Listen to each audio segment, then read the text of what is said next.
All right, Sean the Dirt here, and Gateway Dirt Nationals was this last weekend. If you didn't know, you're missing out because it's one of the great events that happens this time of the year, and there's really nothing else going on.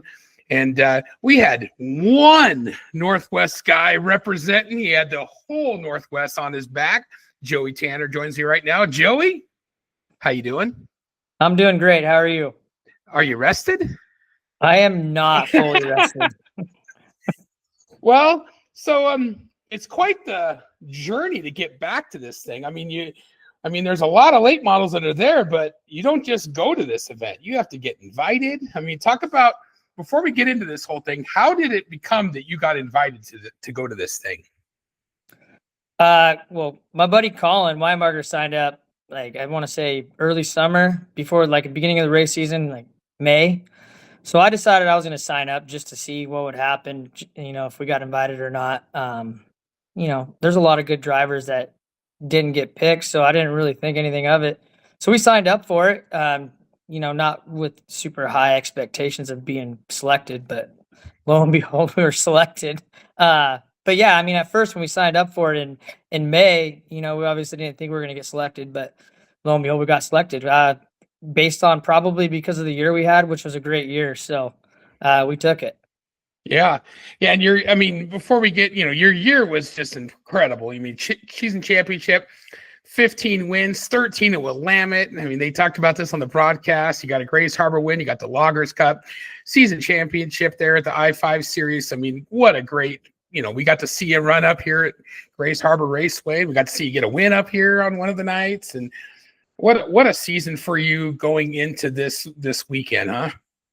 Yeah, it really was. It's like one of those seasons that you only, dream of having. I was talking to Darren, the car owner, and, to win 15 out of 21 starts, because I think that's what we ended up with, 21 starts with the 46 car. That's a really good year, especially considering the competition that's out here. It's getting better and better. And we didn't just do it all at one track. Obviously, we did it at Cottage Grove and Elma. And yeah, man, it's not as easy as everybody thinks it is to win and to have that luck on your side. And honestly, like, you obviously think there's a lot of luck involved with winning races, obviously not having any mechanical issues or getting any bad wrecks. So to have 15 wins in a year is just great. I mean, this is my best year I've ever had in my career with as far as wins go. I think my second best year was 14 wins. So anytime you eclipse any 10 wins is just a great year. And, obviously getting to being part of this big event because of it, and the marketing and the exposure we got from the I-5 series and from winning Willamette's championship again for the 5th time, it just really was awesome. And, to win 2 championships in a year, let alone with those 15 races, is just unbelievable. And we were super excited about it and happy about it, obviously. And yeah, it was a great year. And I mean, obviously you're a talented driver and you've been doing this a long time, and it's not, I mean, you're obviously very humble and you give a credit to everything, but you're a great driver as well. And you got a great team and you got a great car behind you too. So it takes the whole package, like you said, but you're also a great talent too. And it's obviously fun to watch you too. We got to see you in person a couple times this year, and it's obviously fun to watch you too. So we're going to give you a little credit too. Appreciate it. All right. So let's get into Gateway, because you have to drive down there. It's not just get in the car and go a couple hours. Nope, I didn't get a fly. No, we had to drive there and drove back in a quick matter. I mean, we left Sunday night last week, got there Tuesday night, loaded in on Wednesday, started racing on Thursday, raced Thursday, took Friday off, raced Saturday, loaded up, headed out Saturday night right after the races, got home Monday morning at 5:00 in Bend, and then drove 3 hours back home from Bend for me. So yeah, it was a long journey. Now, I'm one of these guys, obviously I do the podcast, announcer, all this stuff, but I'm kind of a geek. I like to know some of these behind the scene things. So your team, like, you probably had to bring some extra guys with you, right? Yeah, so, no, we like, did. What does that look like? So we had John Gamble, Justin Duty, Colin Weinbarger, Chris Fitzjohn, who helps me on a weekly basis. Obviously, Darren and his daughter, Alexis. Dave Walters, who sponsors us and helps us, sponsors the I-5 series. We had a lot of good people there. Justin and Colin. Like the all-star crew, man. Yeah, we did. We really did. We had a great crew. And Awesome. Honestly, we needed them because every time we came off the racetrack, we were replacing the right rear deck panel and a spoiler. So, just as cool, because Colin and Justin both signed up for it too, and they didn't make it, unfortunately, to the dome, but we got picked. So I wanted them to be a part of it somehow, some way. We're all really good friends, so to have those two along with the crew that we usually have on the weekly basis was a lot of fun and was cool. But yeah, we had to figure out how to get everybody down there. Then I had my family, a lot of friends and supporters were there. It was a massive group of people there, just to cheer us on and be a part of our deal there, which was super cool and super humbling and made me feel really good about it. Obviously you just don't know how big of a thing you are or how big of a thing that event is to the Northwest until you go and be a part of it. So, it really opened my eyes a lot. So it was super cool. Yeah. And then, so I saw your qualifying and I got a message because I was at Disneyland. So I was trying to follow you while I was at Disneyland. So that was a little challenging, but we made it work. So, but I got a message from Blake, he's doing pit reporting, and here he's messaging me and he says, you got to go watch Joey's qualifying because he got used up. And then, well, you tell the story. You got used up and then you go, and then what happens? You go second the first lap, right? The first lap, I stepped on it bigger than you know what, going into turn one. I took the green and I went into one and totally missed it. And the rest of that lap was just trash. And then we were coming to the second lap, and the dude caught up to me because I was just so bad and gave me a nice bump. It actually would have been a great time. I think our second lap, even before we got the yellow, would have still been good because he gave me such a good bump. It shot me into one great, and I hit it perfect. But that first lap was bad. I ripped the whole spoiler off, ripped half the deck off, almost ripped the right front off. So I had and then they threw a yellow because the guy in front of me ripped off his spoiler and it was on the track. So luckily I got to regroup and think about how bad of a first lap it was. And I just sent it the second lap, and it was a good lap. And I even messed up. I honestly think we could have been fast time, and I slid it too much getting in 3 and 4 because I just didn't want to get stuck up on the wall with the right front. So, man, talking about taking a bad lap into a good lap, I went from last to second, which was awesome, but just a testament. I mean, we went there with a pretty good package to start. Clearly, we were, top 15 in practice out of all 60, and then we were second fast out of 32. So, qualifying was definitely eventful. Yeah, and then I had parts dangling off the back end. Oh yeah, man! It ripped it all off. Hey, you got to do it. I mean, there's just no. That's just the nature of the game. There. I mean, you just go out there. You got to just rip it off. I mean, that's the fastest way around the racetrack is up on the top. The bottom's just so flat, and you can't keep up momentum, and the car pushes coming off the corner, so you can't keep it wound up. So you really got to send it in there on the top, and there's not much of a top, so you're basically riding the wall. And I mean, it's just a victim of the racetrack. You're just gonna rip shit off. So it just is what it is. Well, we saw that a lot. So we definitely saw that. So, and then the heat race, kind of how'd the heat race go? Wait, we finished second to Shepherd. I thought our first start of the race, I thought it was a good start, and they called it back. That was my chance to get him. And then the second restart, he was just too far up on me, and I couldn't slide him getting into one. So we were side by side, and he kind of had the line that was preferred on the outside that can kind of cut across, where I was on the bottom and I couldn't really move up because he was already ahead. So we settled for second, which was good. It locked us into the A main for Thursday night, and we started 10th in that A main. We're up to 7th, battling for 6th. Honestly, we had a top 5 car, and I ripped the spoiler off on lap 10, and the car just wasn't the same after the whole spoiler went off. And we fell back to 10th, and we finished 10th. But, I mean, it doesn't really tell how good we were. We were definitely a top 5 car.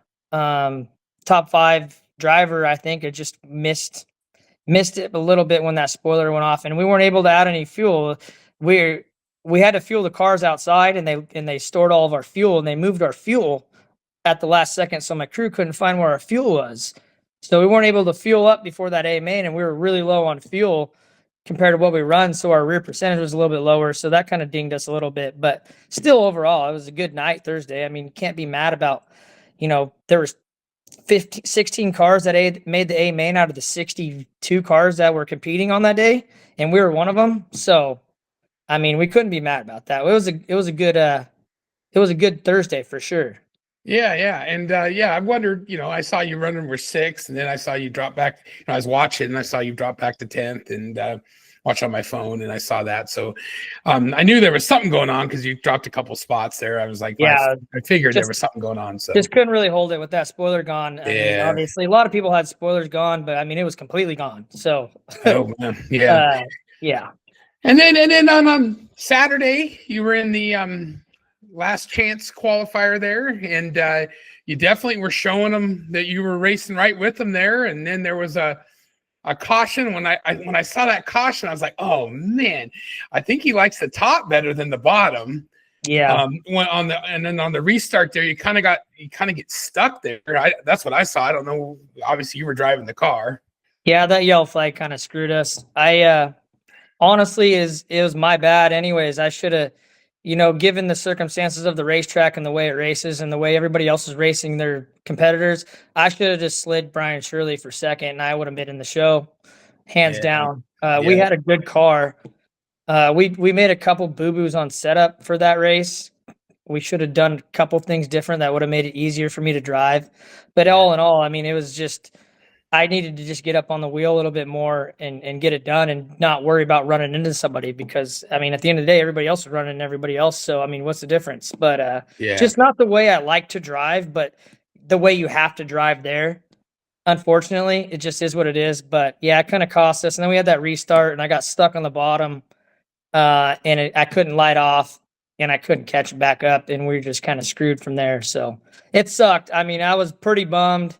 I mean, obviously not bummed about our performance and speed because it was there, but I went there wanting to make the show with the expectations of making the show. I didn't care about how fast those guys were or are, their name. I mean, out here we're fast too, so I wanted to prove it. We were definitely fast enough to do that. Like I said, just one mistake that you cannot make, and it cost us, unfortunately. I think I think you showed out well for the Northwest. I think you showed that you have speed. I think you showed that you can race with those guys, and I think you put on a good show. And I think I talked to Tyson Blood, who was there. Yep. 5-time champ. He was said, man, I was proud of Joey. Joey did a great job. So, we're proud of you here in the Northwest. So great job. Now, how do we keep you go? How do we get you in next year and keep you going? I already signed up. I sent it in. So they just. And how do we get Colin? How do we get Colin to do double duty there? Because he could run the modified and the. Yeah, I don't know what it would take to get Colin or Justin Duty or anybody else. I really don't. We're trying to figure that out. I think like a Tyson. I'd like to see a Tyson Blood run that because of all his, the 5-time champ and all the stuff that he has, or maybe another, Oregon guy that was. Like one of the Oregon, there's many of them I could say, I don't want to. Oh yeah, like Bryson James would be a good one. I know, right? Yeah, but the thing is, like with the modifieds they're not the crate motor IMCA stuff. It's all the open motor stuff. Right. And as small as a racetrack as it is, you still kind of need a big motor because you need a rip. Yeah. So that changes it. And then I just think they use those other rules, and I don't think the IMCA modified can. I think they'd have to probably build a different car because I think different body. You could change the shock stuff easily, but but I was somebody told me that it's different. It doesn't work the same. You're kind of disadvantaged in the IMCA modified. I don't know if that's accurate, but that's what I've heard a few people tell me. You are. It's just there's just so much more to those modifieds back there than the IMCA stuff. So they make them they work a lot better. Obviously, they have different shock and spring packages, different motor packages, different tires. Yeah. So it changes it. And I don't know what they use for their metrics for picking guys. It's obviously I wouldn't want to be in that position to pick somebody. Like like Cody was telling me, there were 740 entrants for the late models, and they only took 132. So, I mean, where do you start eliminating? You know what I mean? Like, and where do you start on adding? You know, obviously you got your 60 national top drivers that were there. But where do you get those other 70? You know, it's just it's got to be a tough one to Yeah, choose especially from. with all the like Hunt the Front and all the Yeah, late model series around the country, right? I yeah, mean, we kind of get, we're way out here, so I mean, yeah. no one We're I mean, we're not in the best area. Let's be real here. right, Oregon, right. Washington, California, not high up on the national notification list. You know what I mean? So, Yep. um, but I'm glad that we got picked, though. We could showcase what we got. You know, obviously we were fast. I'm not satisfied with the results. I'm going to go next year and kick ass, and I'm going to make the show, and that's a fact. Like, I'm going to get it done. Ooh, all right. We're going I to do love it. it. Like, I I feel love good it. about it. I'm not intimidated whatsoever. I don't think they have better equipment than we do. I do not think they have a better shock package than we do. It's just a lot of luck and just being willing to just throw it and caution to the wind and not be afraid to wreck somebody. I mean, I'm next year it's going to be a different mentality. It's all you got to do. And I knew going into it that you had to be aggressive and get up on the wheel, but uh, not to the extent that I really needed to be. So next year, I think we're going to be way more prepared if we get picked again. So hopefully we get picked again and have a good year in 2026 where we can show some results to make it easier for them to pick us up. So Awesome, awesome. And then I heard you got to tour the well, obviously your day job is, Budweiser, yeah. and you got to tour, right? Yeah, we got to do the Day Fresh tour at Anheuser-Busch in St. Louis. That was cool. Got to go through the whole property, 160 acres. Well, obviously we didn't go through the whole property because it's 160 acres. How do you get that done? But way cool to go and see that and how it all started back in the early 1900s. Got to see some of the Clydesdales and just their brewing processes and all their tanks. Very cool. I got to take the whole crew and team with us, so that was a lot of fun, and Awesome, obviously made the trip even more fun. awesome. And then now, real quick, what's the plans for 26? Do we got any plan? I know we're kind of, but obviously the I-5. I mean, I was just with Nikki, a couple weeks ago at Warpa, and she's got a cool schedule. They're going back to Cottage Grove for an actual I-5 race. And Yeah. I mean, there's some cool stuff on the schedule. And as you're the defending champion, there's some cool stuff coming up. Then are we going to do any other traveling? Are we going to Arizona or doing anything else? So I want to go to Arizona. That's on our schedule. Darren is up in the air about it. It just depends. Obviously, this trip was very expensive, Yep. and it's not cheap to do this. And Darren's Yep. got a business he's got to take care of. So we are going as of right now. We could probably use a little more marketing help to get us there. I'm gonna try. Maybe this will help too. We definitely want to go to it just to show off our speed. I think that track is more in my wheelhouse because it's widespread and more on the gas. So definitely it's up in the air right now, but our goal and our plan was to still attend it. So the Wild West Shootout starting January 12th in Arizona as of right now. So we'll see. And then obviously after that, we will just get ready for our season here, which is going to be the I-5 series. And if you're watching this and you want to help Joey out, we can get you in touch with him, right? Or how can they get how can they get in touch? You have a Facebook. I have my social media Facebook. My website's down right now, but Okay. yeah, just on Facebook. Whether it's Joey Tanner Racing Facebook or just my individual Joey Tanner Facebook. But yeah, we want to go. We're a little tight right now, but we're trying to figure it out. And I know Darren wants to go. He really does, but like I said, there's a lot of metrics that go into it with that. And then I'm also going to be expecting a son soon to that. My wife's pregnant, so congratulations. Thank you. So it's it's a tough time, but we really do want to go. We have a brand new car. I want to get it out there and race it. Darren's not super high on it right now, but I mean, obviously we have a great race car that we just raced at the Dome, and then we just competed with in 2025. That's got a ton of raw speed. So either car we take would be, a great car to to take to that is going to be competitive. So we're hoping that we can make that happen and make Arizona happen. And then obviously, yeah, we're going to stand by with Nikki and big supporters of her. She's been a big supporter of me. So I'm going to keep showing it to her. Great human being, superb marketing person, and just, she's making the West Coast proud and big again. So obviously there's other people involved, the Shrams and Penfolds, but firm believer that this I-5 thing is just only going to get bigger and bigger and bigger. And we're going to focus on that again this year. And maybe, we'll see what the future brings for traveling or going anywhere in the Midwest or East Coast. So we'll see. I'm not going to race on a weekly basis like we did last year. We're gonna set back and try to hit some big dates and see what we can do. All right, and then last but not least, let's talk about sponsors. And I think we talked about some of your crew, but if you have anybody else or anything else you want to mention, let's get it out there. There's a lot of people that came on board for this race at the Dome. I got to thank American Grinders, Ace Welding, a lot. Eastside Paving, Knuckle Busters Machine, Nikki Gamble and John Gamble, J&N Trucking, Biomed Medical Services in Salem, Martin Racing, Mike Herberger Trucking, just a ton of Miletus Beverage, my company helped, and Swift Springs, all the people that help us on the regular basis throughout the year. Driving Force Graphics, of course, the biggest one with Darren's company. Obviously Darren Koffel and his daughter Alexis. If it wasn't for them, I wouldn't be doing what I'm doing. I'd be sitting at home watching everybody else do it. Fortunately for me, they've given me the program to succeed with and make myself look good, but it's all them. They do all the work. They keep the car. Dick Gumas, Chris Fitzjohn, obviously thanks to Colin and Justin for helping in St. Louis. Thank John Gamble, Dave Walters, my family, my dad, my wife, all of our kids. Just a team effort for sure.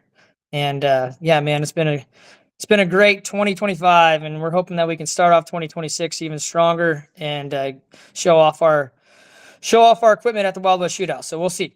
All right. Well, thanks for the time, and thanks for supporting me too. I appreciate you, and we will see you. Well, I know I'll see you at Grace Harbor, of course. Yeah. But, can't wait. We're looking forward to that.